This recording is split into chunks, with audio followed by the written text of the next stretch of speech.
Selamlar, tekrar hoş geldiniz. Bugün serimizin ikinci videosuyla devam ediyoruz. İlk videoda Firebase'e biraz bakmıştık. Firebase nedir ona biraz göz atmıştık. İşte Firebase'in ödeme yöntemlerine falan bakmıştık. İçerisinde biraz gezinmiştik. Firebase hakkında biraz genel bilgi sahibi olmuştuk. Sonrasında Firebase'i Xcode'umuza entegre edip bırakmıştık. Şimdi gördüğünüz gibi layout oluşturacağız. Responsive bir layout oluşturacağız. Bunu tamamen programatik yapacağız. Herhangi bir third party kullanmayacağız. Veya storyboard kullanmayacağız. Apple'ın sunmuş olduğu özellikleri kullanacağız sadece. Ekranda da gördüğünüz gibi 3 farklı boyuttaki telefonda nasıl gözüktüğü görünüyor.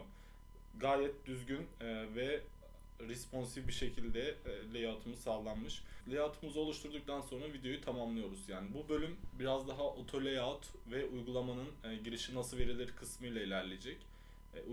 Uygulamaya bir giriş vereceğiz. Uygulamaya giriş verdikten sonra layout oluşturacağız. Layout oluşturduktan sonra videomuzu bitireceğiz. Sonraki serilerde giriş yap, kayıt ol ve diğer seçeneklerin fonksiyonelitesini kuracağız beraber. Firebase'e bağlanıp bu işlemleri yapacağız. Öncesinde ilk olarak uygulamaya bir giriş verip layout oluşturmamız gerekiyor. En son e-mail ve şifre kısmını aktif etmiştik. Buradan ekstra olarak Google ve diğer alanlardan bahsetmiştik. Apple ID, Anonymous gibi.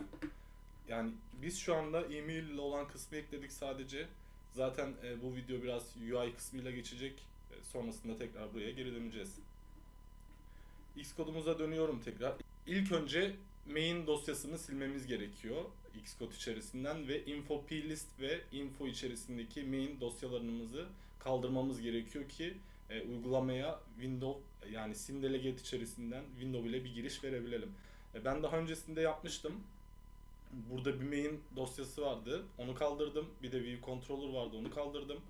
Yukarıdan şuradan infodan main yazar burada. Görürsünüz zaten storyboard file name diyor. Onu kaldıracağız. Bir de infodan gelip main araması yapıp main'i kaldırıyoruz. Sonrasında SynDelegate'ye geliyoruz. SynDelegate'de oluşturmuş oldukları hazır bir Windows Syn alanı var. Buraya bunu kaldırıp Windows Syn olarak ekliyoruz. Sonrasında altına bir window oluşturuyoruz. Yeni bir window. Bunun içerisine Windows Syn'imizi gönderiyoruz. Windows Syn'i gönderdikten sonra bir tane VC oluşturmamız gerekiyor. Uygulamaya giriş vermek için yani View Controller oluşturmamız gerekiyor. Bunun için bir View Controller oluşturacağız ama ilk öncesinde soldaki alanı biraz daha toparlayalım. Onun için bir tane support dosyası oluşturuyorum. Bunları içerisine gönderiyorum. Bir tane de presentation dosyası oluşturuyorum. Bunun içerisine de bir tane view controller dosyası ekleyeceğim. Bunu Swift file olarak kendiniz baştan da oluşturabilirsiniz. Veya direkt Cocoa Touch class'ı kullanarak hazır bir şekilde view controller'a ekleyebilirsiniz. Ben ilk olarak Swift file ile göstereceğim size.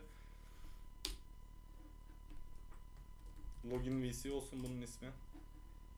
Bunu UIKit yapıyoruz çünkü UI View Controller kullanacağız.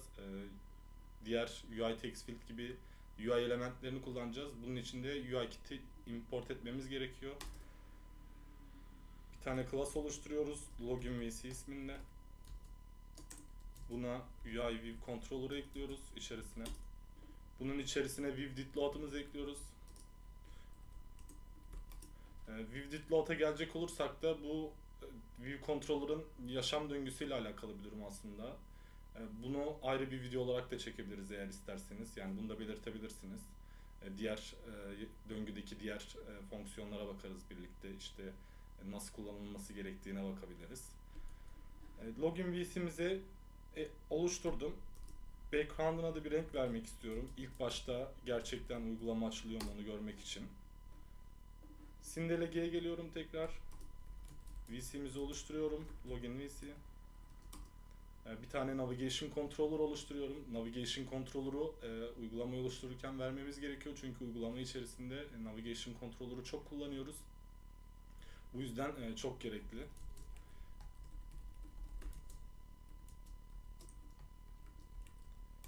Bunun root view controller'ına VC'yi gönderiyoruz. Sonra oluşturduğumuz window'un içerisine navigation controller'ı gönderiyoruz. Yani şöyle oluyor tam olarak. VC'yi navigation controller'a paslamış olduk. Navigation controller'ı da window'a paslamış olduk.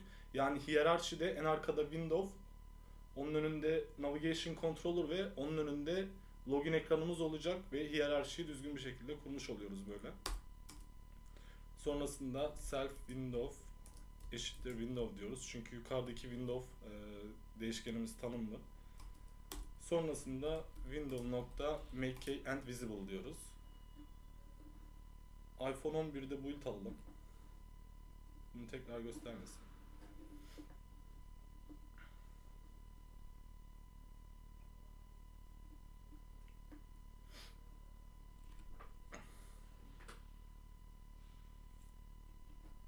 Build aldı, gördüğünüz gibi uygulamamıza ilk girişimizi verdik. Sarı ekran olarak geldi uygulama. Bunu tekrar sistem background'a çevireceğim. Çünkü sistem background kullanacağız. Sonrasında UI'larımızı oluşturmaya başlayabiliriz. Şu anda uygulamamıza bir giriş verdik. Bu login VC ve login VC içerisindeki şurada görmüş olduğunuz soldaki veya sağdaki fark etmez. Gördüğünüz gibi ilk olarak Firebase logomuzu ekleyeceğiz. Sonra buraya bir stack view ekleyeceğiz. Bu stack view içerisinde bu text field ve butonları ekleyeceğiz. Sonrasında videomuzu bitireceğiz. Sonraki serilerde giriş yap, kayıt ol kısmı ayrı bir video olarak gelecek. Sonra Google ile giriş yap gelecek. En sonunda Sign with Apple olarak gelecek. İlk olarak yukarıdaki image view'imi oluşturuyorum. Ben daha önceden indirmiştim Firebase logosu bir tane. İsterseniz siz de indirebilirsiniz. Şuradan gösterebilirim. Firebase logo PNG yazınca buradaki logolardan bir tanesini indirip ekleyebilirsiniz. Ben şuradakini indirdim. Buradaki assets dosyamın içerisine ekledim. Gördüğünüz gibi. Şimdi login içerisine geliyorum ve ilk olarak Firebase image view'imi oluşturuyorum. Bu UI image view olacak. Bunu bir completion olarak açıyorum. Bu completion içerisine UI image view'in vermek istediğimiz özelliklerini yazacağım.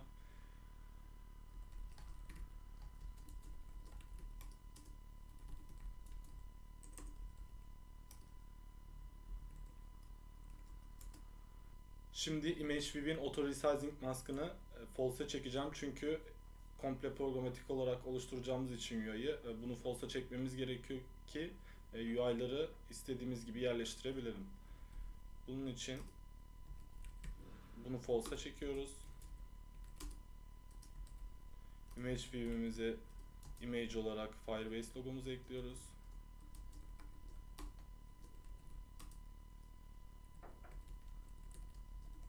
Firebase logo olması lazım. Tekrar bakıyorum. Evet, Firebase logo. Firebase logomuzu ekledik. Bu Firebase logo tasarımsal olarak internetten bulduğum bir görsel için, o görsel olduğu için kendim bunu content modunu scale aspect fit yapacağım. Çünkü tam oluşturduğum o image view'in constraint'lerin içerisine sığsın ve image view'de bozulmalar olmasın.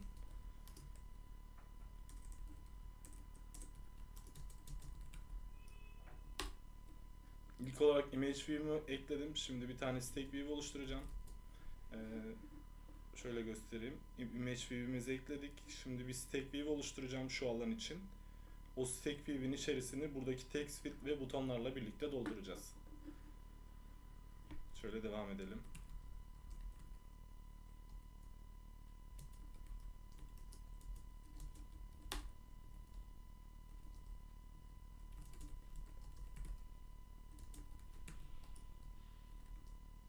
Şöyle boşluk bırakayım. Return. Stack view'imizin auto resizing maskını false'a çekiyorum. Bir de buna spacing veriyorum. Spacing şu aradaki boşluk oluyor. Giriş yap ve kayıt olun arasındaki boşluk oluyor. Yani bu boşlukları sabit bir şekilde vermiş oluyorum. Onun için spacing ekliyorum. O da 10 olsun. 10 yeterli gibi gözüküyor şu anlık. Ekstradan tasarımsal olarak farklılık olursa siz tabi bu değeri arttırabilirsiniz. Sonrasında stack view'imizi ekledim arka plan için. O stack view'in içerisine atmak için text field'lerimi ve butonlarımı ekleyeceğim. Hızlıca oluşturuyorum hemen. Mail text field.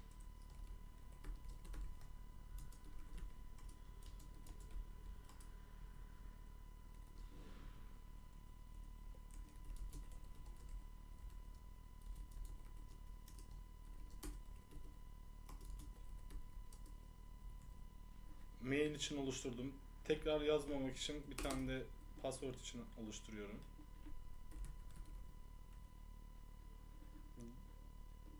Bu text field'lerimize placeholder ekliyorum. Şöyle. Placeholder'larımız içerisine e-mail giriniz. Alıyorum. Bu da şifre giriniz. Sonrasında bunlara bir font veriyorum. 14 yeterli olur. Semibold olsun. Aynı fontu buna da veriyorum. Bunlara da bir tane border style ekliyorum. Köşedeki çizgileri çizmek için. Bunun da rounded rectangle olsun. Border style'ı. Rounded rectangle ekliyorum. Text field'lerimiz şu anda hazır. Şimdi şöyle göstereyim. Şunu kapatabiliriz artık. Solda gördüğünüz gibi text field'lerimizi oluşturduk. Şimdi giriş yap, kayıt ol, Google ile giriş yap ve sign with Apple butonlarını oluşturacağız. Sonrasında bunları constraint'lerle birlikte stack view içerisine paslayacağız. Şimdi butonlarımızı oluşturmaya başlıyorum. Sign in buton olsun bunun ismi. Giriş yap butonu. Şöyle.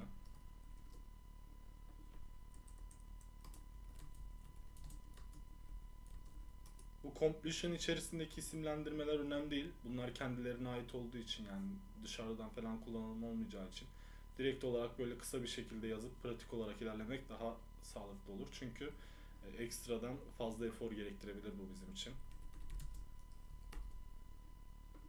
Tabii eğer çalıştığınız bir proje veya bir yapı varsa o yapıya uygun gitmek daha sağlıklı olur diye düşünüyorum. Yani burada biz kendi yapımızı oluşturuyoruz sonuçta. Bunların da authorizing maskını false'a çekiyorum.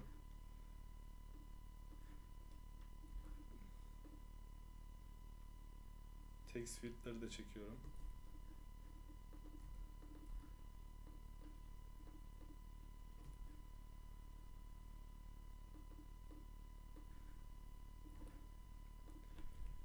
Eğer NS Layout Constraint kullanacaksanız aklınızda bulunsun. Bunları false'a çekmeniz gerekiyor.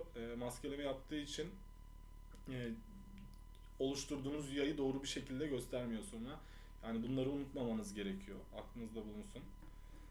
Bir tane sign in, giriş yap için buton oluşturduk. Bir tane sign up olacak.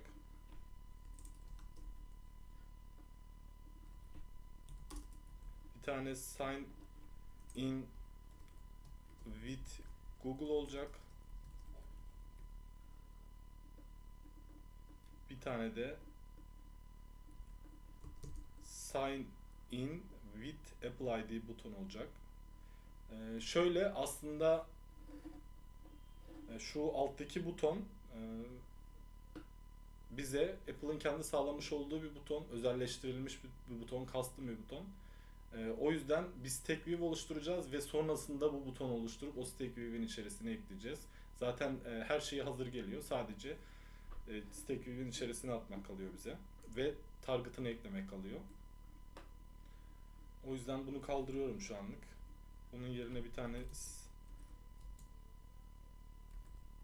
sign in with Apple ID stack view ekliyorum.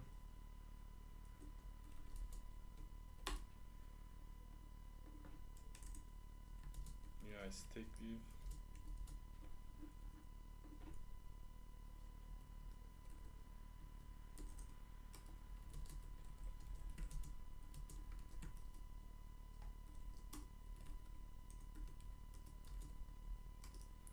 Bunun da auto resizing maskını false'a çekiyorum. Ve böyle bırakıyorum. Bunun içerisine Sign with Apple ID butonu ekleyeceğiz. Sonrasında o butonun özelleştirilmiş butonun konfigürasyonunu yapacağız beraber. Sign in butonuna başlayalım. Özelliklerini eklemeye. Bir tane title olsun. Title giriş yap olsun ismi. Normal olsun. Font olsun bir tane title label için. Sistem font olsun bu da. Off size'ı 20 olsa yeterli diye düşünüyorum. Semibold. Sonrasında bunu alıyorum. Buraya ekliyorum. Kayıt ol butonu. Sonrasında buraya ekliyorum. Google ile giriş yap butonu. Bunu birazdan ekleyeceğiz şey içerisine. Sign with Apple ID diye. Gördüğünüz gibi ilk UI'larımızı oluşturduk. Text field'lerimizi oluşturduk. Butonlarımızı oluşturduk. Butonlarımızın title'larını ekledik. Fontlarını ekledik. Sonrasında bu butonlarımıza bir background color vereceğiz. Sign in butonumuzun background'ı sistem green olsun. Sonrasında buna bir de corner radius vereceğiz. 10 olsun. Bunu alıyoruz. Buraya da ekliyoruz. Bunun background'ı sistem gri olsun. Bunun background'ı da sistem blue olsun. Sign with Apple ID butonun da zaten özelliği siyah beyaz olarak otomatik olarak gelecek birazdan eklediğimizde. İlk UI elementlerimizi oluşturduk şu anda. Şimdi bunların layout'unu oluşturacağız. Bir tane title vermek istiyorum. Ekranın içerisine Firebase login olsun. Bir tane fonksiyon oluşturalım burada. Fonksiyon ismi set layouts olsun. Burada bütün layoutlarımızı setleyebiliriz ve yönetebiliriz. İlk olarak view içerisine stack view'imizi ekliyorum. Sonra stack view'in içerisine yukarıdan bakalım. İlk olarak mail text field, sonra password text field, sonra sign in button, sonra sign up button, en son olarak da sign with Google button'dan sonra sign with Apple ID. Sign in buraya mail text field ekliyorum.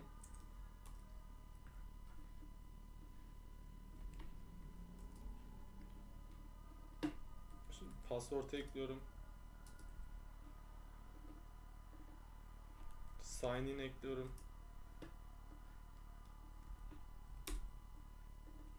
Sign up.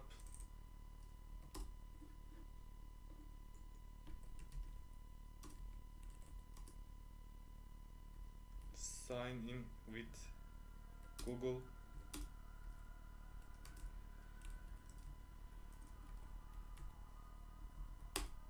Sonrasında bunu ekliyorum. Bu sitenin içerisine de Apple ID butonunu ekleyeceğim. Constraint'ler oluşturmak için bir tane ns layout constraint metodu oluşturuyorum.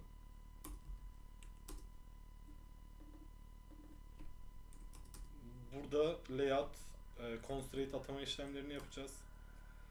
İlk olarak Firebase image view'imizi ekliyoruz. Bunun top anchor'ını view.saveArray yapıyorum. Ve bunun constant'ını 30 veriyorum. Yani yukarıdaki safe array ile şu alanda şöyle ekrandan göstereyim. Image view ile şu safe array alandaki boşluk 30 olarak ayarlıyorum burayı. İstersek 40 da yapabiliriz bunu. Sonra Firebase image view ve yukarıda Firebase image view eklememişiz. Onu da ekleyelim. Firebase image view. Evet, View içerisine hem Stack View'imizi ekledik hem Firebase Image View'imizi ekledik. Sonra Stack View'imizin içerisine bütün UI elementlerimizi ekledik, buradaki sol taraftaki elemanlarımızı. Sonrasında Firebase Image View'e top anchor verdik. Constant'ını 40 verdik. Şimdi yükseklik vermemiz gerekiyor. Direkt equal to constant deyip 100 verebiliriz buna. Bir tane width verelim. Width de 300 olsun. Son olarak x'te centerlamamız gerekiyor. Yani koordinat düzleminde x'te yatayda ortalamamız gerekiyor. Onun için center x alıyorum. Bunu da view'in center x'ini tam olarak ortalasın. Şimdi stack view'imi oluşturmaya başlıyorum. Bunun bir top anchor olsun. Bunun top anchor'ı Firebase Image View'in bottom'ına bağlansın. Bunun konstantı 30 olsun. Sonrasında buna bir leading verelim. Sol taraftan bağlıyoruz şu anda. View'in leading anchor'ına gelsin. Stack view trailing. Bunu da view'in trailing'ine bağlıyoruz. Bunların konstantını da 20 verelim ki tam view ile aynı hizada olmasın. Biraz daha içeriye doğru baskılıyorum şu anda.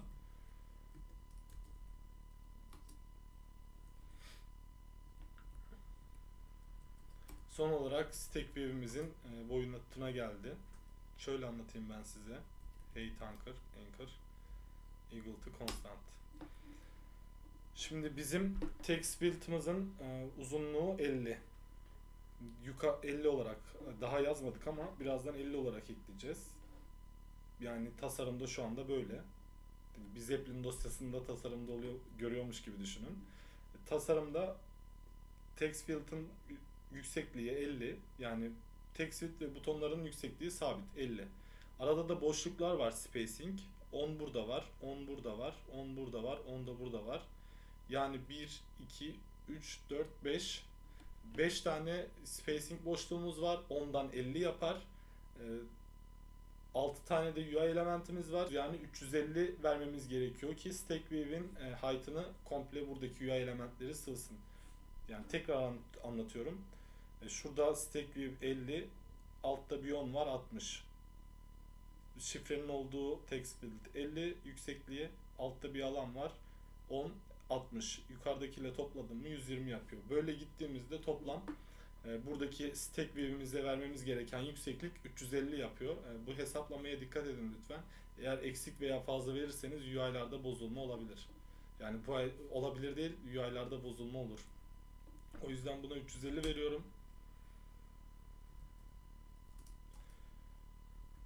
Mail text field bunun height'ine 50 veriyorum. Bunu alıyorum direkt böyle. Password. Pardon. Bunu alıyorum. Sign in button. Tekrar alıyorum.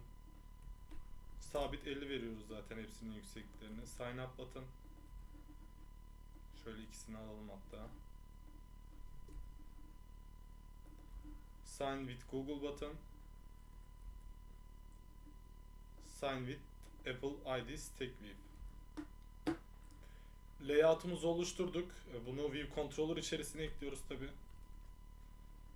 Şu anda layout'umuz oluştu. Burada gördüğünüz gibi bütün elemanların değerlerini verdik. Şimdi bir ilk açılışa bakalım.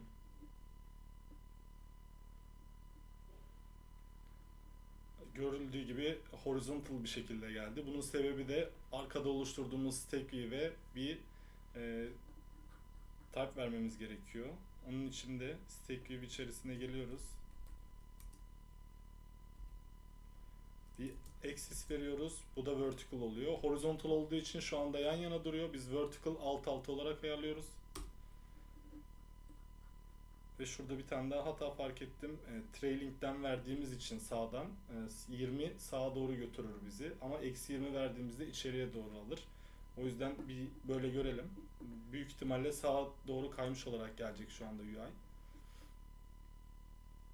Gördüğünüz gibi sağa doğru kaymış olarak geldi. Bunu eksi 20'ye çekiyoruz trailing'i. Burada trailing, leading, left ve right anchor'lar var. Aslında bunlar Arapça için geliştirilmiş diyebilirim, yani trailing ve leading kısmı. Çünkü Arapçada alfabe tersten olduğu için kullanım biraz daha farklı oluyor. O yüzden Apple'ın aslında onu bile düşünmesi gerçekten çok güzel diyebiliriz. Şimdi tekrar başlatalım.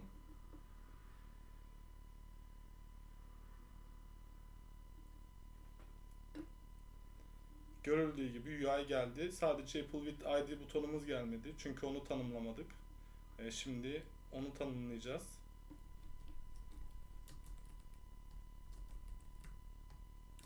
Bir tane fonksiyon oluşturalım. Buna delegeleri ve targetları set edelim. Şöyle yazalım. Set delegate and buton action olsun. Son olarak da Apple ID butonumuzu ekleyeceğiz. Bunun için ilk Authentication servisi import etmek gerekiyor. Yukarıdan Authentication servisi import ediyoruz. Bunun için aşağıya geliyoruz ve bir tane Authorization butonu oluşturuyoruz. Authorization Apple ID button. Sonra şurada bir boşluk kalmış. Sonra buna bir target ekliyoruz. Şu anlık target eklemeyelim. Diğer butonların action'larıyla birlikte ekleriz target'ları. Şu an böyle kalsın. Stack view'imizin içerisine bunu ekleyelim. Çalıştıralım. Gelmedi çünkü yukarıdaki fonksiyonu with metodunun içerisine eklemedik. Şimdi çalıştırdığımızda gelmesi lazım.